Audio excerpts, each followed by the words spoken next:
सल्लि अला सय्यिदिना मौलाना मुहम्मद नबील उम्मी व अला आलिहि व सहबिहि व बारिक वसल्लम। कौनैन की तख्लीक का मौला तो सबब है, इस्लाम का मफ़हूम तेरे दर का अदब है। ताहा से आया है तेरी सीरत का कसीदा, कुरान में यासीन तेरा नाम व लक़ब है। और वज़्ज़ुहा का मतलब तेरे चेहरे की तिलावत, वल्लैल तो मौला तेरे ज़ुल्फ़ों का लक़ब है। मुझा दोस्तों अज़ीज़ो, असुल ख़िताब था साईं अल्लामा अली शेर रहमानी साहब जन जो आहे उहे मौजूद आहिनि। बस हुकुम जो थियो त खणी 2-3 मिंट असां बि सीरत बयान करे नालो लिखराईंदासीं।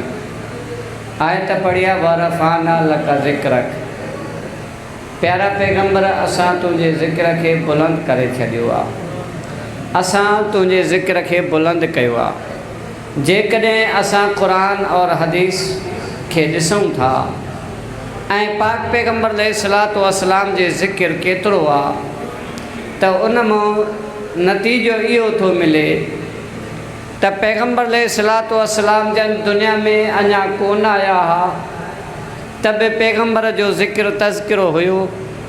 जॾहिं पैगंबर अलैहिस्सलातु वस्सलाम जन दुनिया में आया त बि पैगंबर अलैहिस्सलातु वस्सलाम जो तज़किरो हुयो। जॾहिं पैगंबर अलैहिस्सलातु वस्सलाम जन दुनिया मां हलिया विया त बि पैगंबर जो तज़किरो हले थो। इन खे चइबो आहे बुलंद वरफ़ाना लका ज़िक्रक, जो पैगंबर अलैहिस्सलातु वस्सलाम जन दुनिया में ही न आया आहिनि, बल्कि अञा बि जेकॾहिं अॻिते वधी करे हिकिड़ी आयत मां पेश कयां, साईं जन बि मौजूदु आहिनि, उन जे साम्हूं अल्लाह पाक आलम अरवाह में तमामु अंबिया किराम जे रूहनि खे कठो करे ऐं इहो वाइदो वरितो हो, मीसाक़ वरितो हो। वइज़ अख़ज़ल्लाहु मीसाक़न नबिय्यीन लमा आतैतुकुम मिन किताबिन व हिकमा सुम्मा जाअकुम रसूल मुसद्दिक़ुल लिमा मअकुम लतुमिनुन्न बिही व लतंसुरुन्ना। अल्लाह पाक आलम अरवाह में नबियनि खां इहो वाइदो वरितो हो त तव्हांखे मां किताब बि ॾियां, नबूअत बि ॾियां, शरीयत बि ॾियां, दीन इस्लाम बि तव्हांखे दीन बि ॾियां, नबूअत जे मक़ाम ते बि अव्हांखे फ़ाइज़ कयां। जेकॾहिं उन खां बाद में नबूअत जे मक़ाम ते हुजण जे बावजूद बि अव्हां जे टाइम में, अव्हां जे वक़्त में, अव्हां जे दौर में मुंहिंजो आख़िर ज़मान नबी उहो अचे ऐं अची करे अव्हां जे किताब जी ताईद ऐं तस्दीक़ करे, अव्हां जे दावत जी ताईद ऐं तस्दीक़ करे, अव्हां खे उन जे मथां ईमान बि आणिणो आहे ऐं अव्हां खे उन जी मदद बि करणी आहे।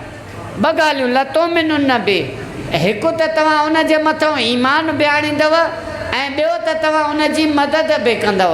त अल्लाह पाक नबियनि खां ई वाइदो वरितो त तव्हां उन ते ईमान बि आणींदव ऐं तव्हां उन जी मदद बि कंदव।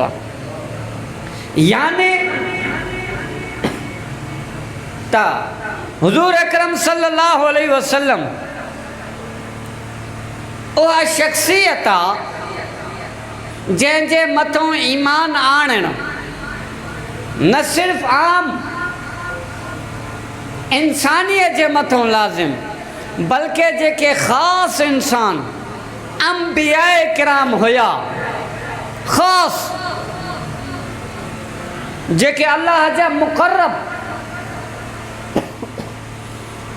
अनाम अल्लाह अलैहिम मिनन नबिय्यीन, जिनमें पहिरियों मक़ाम इंसानियत में नबियनि जो आहे, उन्हनि खे बि इहो हुकुम हुयो त उन जे टेम ते तव्हां मौजूदु हुजो त उन जे मथां तव्हांखे ईमान बि आणिणो आहे ऐं उन जी तव्हांखे मदद बि करणी आहे।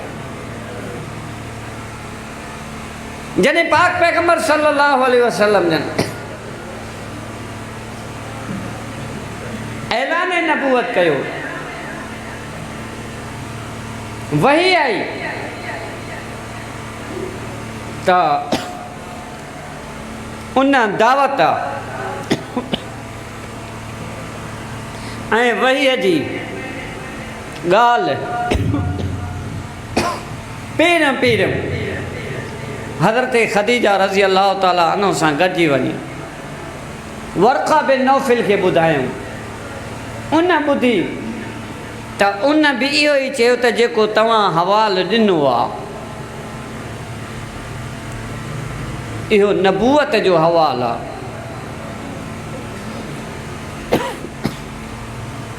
ऐं काश मां उन वक़्तु ज़िंदा हुजां ऐं जवान हुजां त मां तव्हांजी मदद बि कयां ऐं मां तव्हांजी ताईद बि कयां जंहिंमहिल तव्हांखे तव्हांजी क़ौम हितां कढंदी। इहो हवालु ॿुधी करे छो चयूं त काश मां जेकर ज़िंदा हुजां हा, इहो लफ़्ज़ सम्झो इन जे करे जो हू अॻियनि किताबनि जो ॼाणूगर हुयो ऐं पैगम्बर जो तज़किरो हर किताब में थियल आहे, हर नबीअ जी ज़ुबानी थियल आहे। जेकॾहिं अव्हां सूरत फ़तह खे खोले ॾिसो, अल्लाह तबारक व तआला फरमायो आहे मुहम्मदुर रसूलुल्लाह वल्लज़ीन मअहू अशिद्दाउ अलल कुफ़ार रुहमाउ बैनहुम। फरमाए मोहम्मद अल्लाह जो रसूल आहे जेकी उन सां गॾु आहिनि, काफ़रनि ते सख़्तु आहिनि, पाण में प्यार अथनि।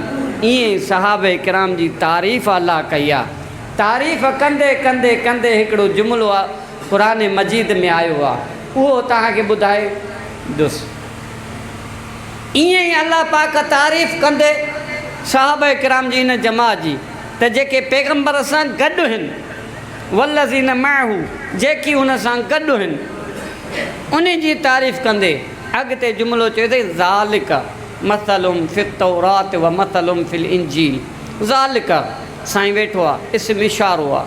ओ इहा जमात कहिड़ी जेका पैगम्बर सां गॾु आहे, कहिड़ी जेका काफ़रनि ते सख़्तु आहे, कहिड़ी जिन जो पाण में प्यारु आहे, कहिड़ी जिन खे ॾिसंदव त रुकू ऐं सजदनि में आहे ऐं उहे अल्लाह जी रज़ा ख़ातिर रुकू सजदा था कनि। इन्हनि जो शान, इन्हनि जो मान तौरेत में बि बयानु कयो आहे। इन्हनि जो शान, इन्हनि जो मान मां इंजील में बि बयानु कयो आहे। इन्हनि जा मिसाल, इन्हनि जूं ॻाल्हियूं तौरेत में बि बयानु कयो आहे, इंजील में बि बयानु कयो आहे। फरमाए वलक़द कतबना फि ज़बूर मिन बअद ज़िक्र अन्नल अर्द यरिसुहा इबादी अस्सालिहून। ज़बूर में बि उन्हनि जो ज़िक्र आहे। छाजे करे? सिर्फ़ पैगम्बर जो न, पैगम्बर जी निस्बत जे करे, पैगम्बर जे ताल्लुक़ जे करे, पैगम्बर सां रब्त जे करे, पैगम्बर जी जमात में हुजण जे करे, वल्लज़ीन मअहू पैगम्बर सां गॾु हुजण जे करे उन्हनि खे इहो मक़ाम मिलियो, उन्हनि खे इहा अज़मत मिली, उन्हनि खे इहो शान मिलियो जो उन्हनि जो तज़किरो अल्लाह अॻुवाट ई अॻु में ई तौरेत में बि बयानु कयो, इंजील में बि बयानु कयो, ज़बूर में बि बयानु कयो। इहो छा हो? निस्बत मुहम्मदी हुई, वल्लज़ीन मअहू जी बरकत हुई, पैगम्बर सां गॾु हुजण जी बरकत हुई, पैगम्बर सां ताल्लुक़ हुजण जो बरकत हुई। अल्लाह पाक अॻुवाट ई ॿुधाए छॾी त जेके पैगम्बर सां वल्लज़ीन मअहू हूंदा, जेके पैगम्बर सां गॾु हूंदा, आला हूंदा, एॾा त अज़मत वारा हूंदा जो अल्लाह पाक उन्हनि जो तमामु किताब में, तौरेत में, इंजील में, ज़बूर में जेके वॾा किताब आसमानी असां पढ़ायूं था, आसमानी जेके किताब वॾा पढ़ायूं था, उन्हनि तमामु आसमानी किताब में पैगम्बर जी जमात जो ज़िक्र ख़ैर कयो वियो। इन मां अंदाज़ो लगायो त पैगम्बर जा जेके क़रीबी हुया, वल्लज़ीन मअहू जेके उन सां गॾु हुया, उन्हनि जो छा मक़ाम आहे जो उन्हनि जो टिनि किताब ऐं क़ुरान में बि ज़िक्र ख़ैर मिले।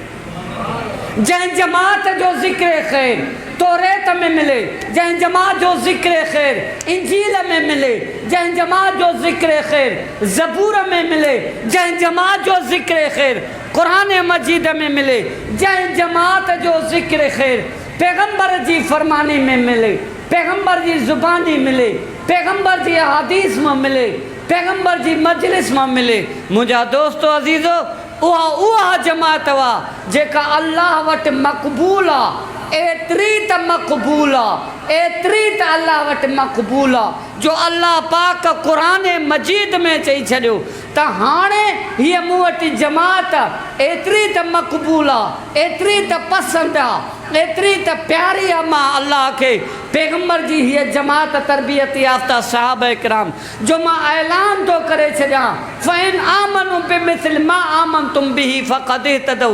अॼु खां पोइ इहो ख़ुदा इरशाद थो फरमाए त मां इरशाद आहे, अॼु खां पोइ हुकुम आहे त जेकॾहिं इन्हनि वांगुरु ईमान आणींदव त हिदायत मिलंदव, जे इन्हनि खां हटी करे ईमान आणींदव, इन्हनि खां हटी करे ॿियो को ईमान आणींदव, इन्हनि खां हटी करे ॿियो को ईमान जा लफ़्ज़ कढंदव, इन्हनि खां हटी करे ॿियो को तरीक़ो अपनाईंदव त उहो ईमान तव्हांजो मां अलाह वटि क़बूल कोन्हे। जे साईं मुफ़्ती साहिबु आयत पढ़ी मयूं शाकिर रसूल, हाँ अल्लाह पाक ईमान ही कबूल एसि ताईं नथो करे जेसि ताईं ईमान उन्हनि वांगुरु न हुजे जे सहाबा इकराम वांगुरु।